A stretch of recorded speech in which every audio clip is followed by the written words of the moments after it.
صرف ایک بات کہنا چاہتا ہوں پرائم منسٹر صاحب، آپ ایک نئی زندگی میں داخل سیاسی ہونے جا رہے ہیں۔ 2.5 سال اقتدار کے دنوں کا پتہ نہیں چلتا جی، اقتدار کے دن چٹکی کی طرح گزر جاتے ہیں، اپوزیشن میں دن بڑے لمبے ہوتے ہیں۔ جب آدمی اپوزیشن میں ہوتا ہے تو آپ یقین کریں منگل منگل ہی رہتا ہے، اور جب آدمی اقتدار میں ہوتا ہے پوچھتا ہے آج کیا تاریخ ہے، آج کیا دن ہے۔ اقتدار دیکھیں، عمران خان صاحب 2.5 سال گزر گئے ہیں، 2.5 سال عمران خان صاحب گزر گئے ہیں۔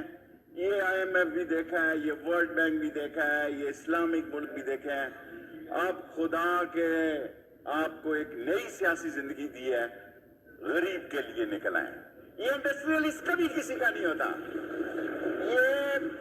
میرے کان پک گئے ہیں یہ سن سن کے، یہ جاگیردار کبھی کسی کا نہیں ہوتا۔ میرے کان پک گئے ہیں یہ سن سن کے کہ جناب انکم ٹیکس کی یہ رعایت ہے، انکم ٹیکس کی یہ رعایت ہے۔ آخری بات ختم کرنا چاہتا ہوں، تنخواہ پیشہ لوگوں کا گزارا نہیں ہو رہا پرائم منسٹر صاحب۔ کچھ کیا 19 گریڈ کے لوگوں کے لیے اور 22 گریڈ تک کے لوگوں کے لیے ہونا چاہیے۔ آپ کو اللہ نے پہلے 76 ووٹیں دی، آج 78 ووٹیں لی ہیں، یہ اللہ کا آپ پہ کرم ہے۔ اور سپیکر کی لگائیں تو 79 ہو گئی، ایک ادھر بیٹھا ہے تو 170 ہو گئی۔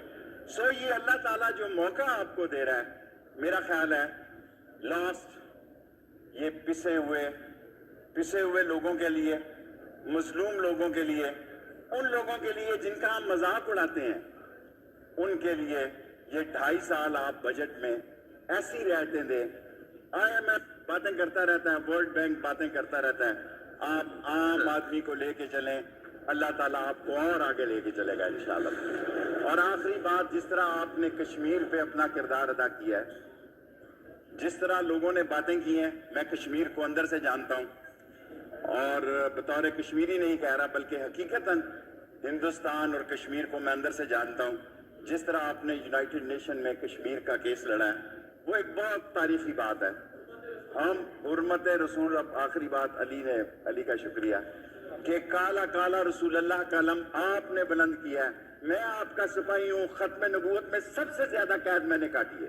اگر کسی نے کاٹی ہے اس ملک میں میرے سے زیادہ ختم نبوت میں قید تو وہ مجھے بتائے، لیکن آپ انشاءاللہ کالا کالا رسول اللہ کا اور ختم نبوت کا، اور جس طرح آپ نے اس ملک میں اللہ کے نبی کا جھنڈا بلند کیا ہے، اللہ تعالیٰ اس ملک میں آپ کا جھنڈا بلند کرے۔